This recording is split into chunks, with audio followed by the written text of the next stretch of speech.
Bienvenue dans 18 âmes, aujourd'hui c'est la merde, ça fait 3 jours que je suis malade. On va se faire une recette ultra réconfortante qui fait du bien au corps et au moral.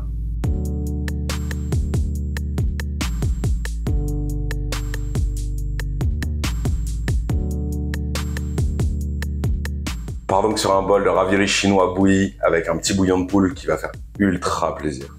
Je te partage donc ma recette aujourd'hui qui est ultra rapide et qui surtout ne coûte que dalle. Parti, let's go! Bon alors c'est tout simple, on commence par la farce. Dans un grand bol, ajoute le porc haché, un bloc de tofu que tu auras préalablement émietté à la fourchette pour la texture, du gingembre fraîchement épluché et râpé, la sauce soja, le bouillon de poule en poudre, l'huile de sésame, le sel et le poivre. Je viens de me rendre compte qu'il me restait un mélange de carottes, de choux et de poireaux dans le frigo. Ça part dedans directement, histoire de pas gâcher et de rallonger un peu la farce. Mélange le tout avec des baguettes dans le sens des aiguilles d'une montre si tu veux pas te salir, ou avec les mains pour gagner du temps. Une fois que c'est prêt, tu prends ta pâte à ravioles. Je suis une grosse feignasse, tu me connais. Du coup, j'en ai acheté de la toute faite en épicerie asiatique. Mais si tu veux la faire maison, de mémoire, c'est un ratio de 5 doses de farine, 2 doses d'eau et un peu de sel. Tu prends ta pâte à ravioles, une cuillère à café de farce et tu refermes entre tes pouces et ton index. Pas besoin de faire un beau pliage de gyoza aujourd'hui, je te rappelle qu'on va les bouillir ces raviolis.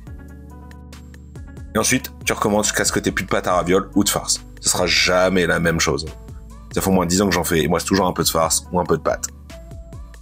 Ça se congèle très bien d'ailleurs, mais fais attention. Si tu veux les congeler, tu mets tout sur une plaque bien plate, tu les laisses surgeler et après tu peux les mettre en sachet.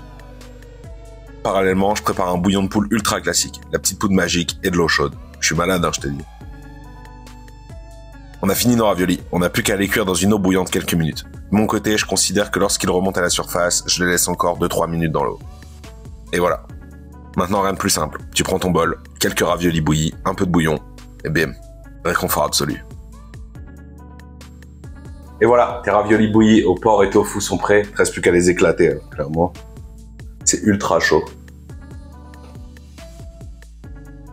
Oh. Ça flingue. Enfin du goût. Mais 3 jours, je match, je sentais plus rien. Ça fait plaisir. Je sens la vie là qui revient en moi. Enfin bref. N'oublie pas de t'abonner, de liker, petit commentaire comme d'hab. Moi je te laisse. Papy va aller finir sa soupe. Bisous.